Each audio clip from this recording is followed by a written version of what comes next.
Today we have gathered here to worship Sri Krishna. We must understand the significance of Sri Krishna's advent on the Vishuddhi Chakra. As you know very well, except for once or twice,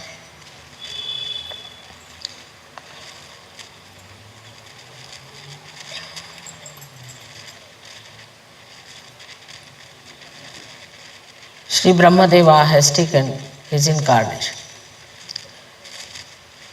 Also once Sri Ganesha has taken his birth as Lord Jesus Christ. But Vishnu Tattva, the principle of Vishnu, has taken many a times birth on this earth, as the goddess had to take many a times her birth. They had to work together many a times, and with the principle of Vishnu, the principle of Mahalakshmi has acted to help the ascent of the people. So the principle of Vishnu is for your ascent, for the evolutionary process of human beings. Through this advent and through the power of Mahalakshmi, we have become human beings from amoeba stage. This is a spontaneous working for us, but for the principle of Vishnu, he had to go through various incarnations to evolve. As you know, there have been incarnations of Sri Vishnu as a fish to begin with, went on till it came to the state of Sri Krishna, where they say that he has become complete.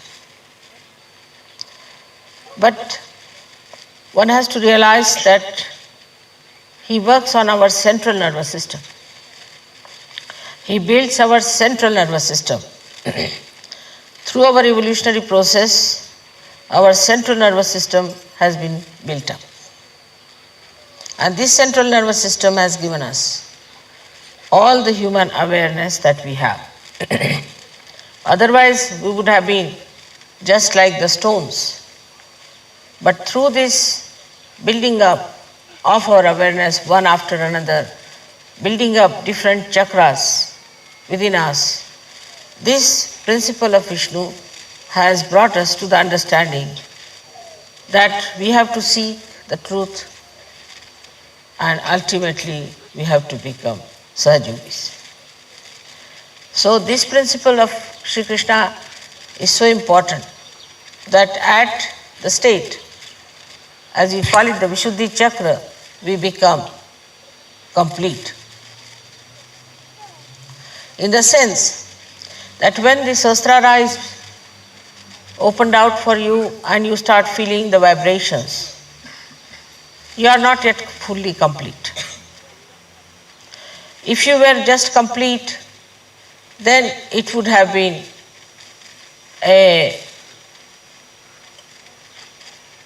an end of your evolution. Because at that stage, if you had finished it, then there was no need to have Sahaja. But actually it means that once the Sahasrara is opened out, then you have to come down to your Vishuddhi Chakra. That means to your collective.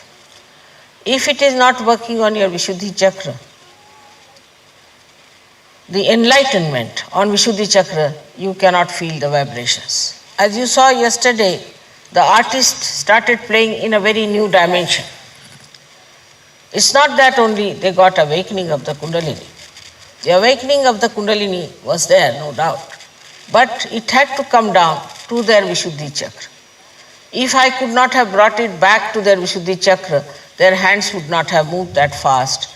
They would have never felt the sweetness, the madhurya of Sri Krishna, and they would not have manifested it. So, all that is expressed through your fingers and hands achieves that new awareness of creating the madhurya, the sweetness.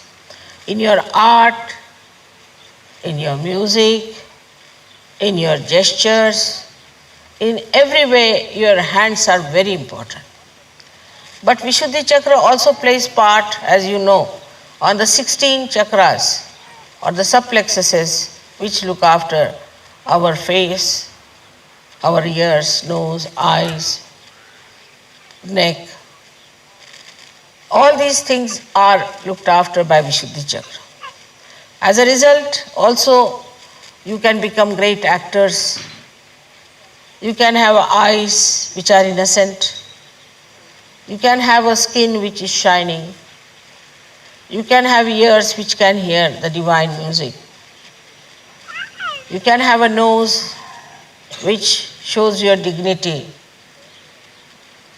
In the same way, your whole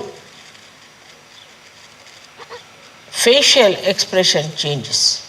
If you are a very harsh person and a hot-tempered person, and you have harshness on your face, or else if you are like a beggar all the time, or you are crying all the time, weeping, your face looks so miserable, everything changes and comes into the center where you look beautiful, you look attractive in the divine way, and also you get a very sweet countenance. Also the teeth and the tongue are looked after by Vishuddhi Chakra.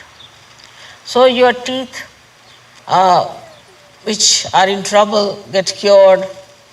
You sometimes, as I told you, I have never been to a dentist all my life. So you can imagine that you don't have to go to the dentist anymore if you have your Vishuddhi Chakra all right. Then also your tongue improves. For example, some people are very sarcastic by temperament. They cannot say something sweetly. All the time they are sarcastic, saying sarcastic things. Some people have a habit of abusive language. Some people are extremely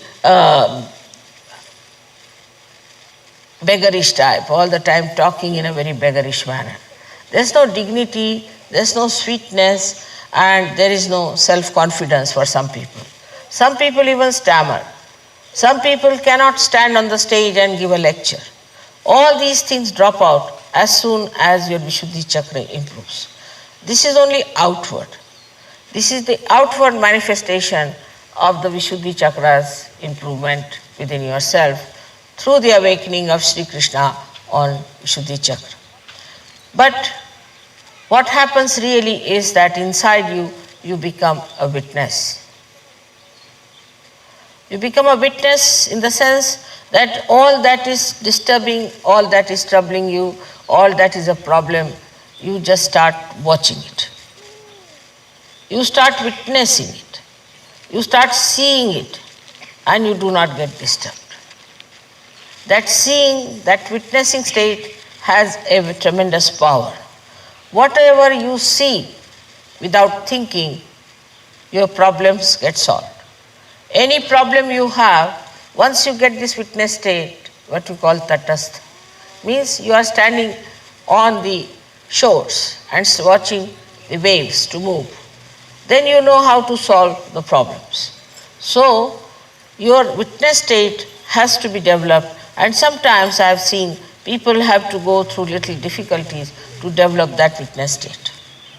This is very important, that once the Kundalini starts supplying you from your Sahasrara downward, moving on your chakras and enriching your different chakras, on the Vishuddhi chakra, when it has to stay, it really tries to little bit take you through turmoils. And you start thinking that, see, now my life was so blissful, I had so many blessings, and now what has happened? But this is the time when you should become tatastha, means you should become a witness. If you become a witness, everything improves. For example, you are, say, a person who is working in some place. As soon as you become a witness, you see, your attention goes inside and you start watching things from inside out. As a result, you see exactly what's wrong where. And as you have got the power of witnessing, with that power you get over the problems that you have. Problems get solved very easily if you know how to witness the whole situation than to get involved into it.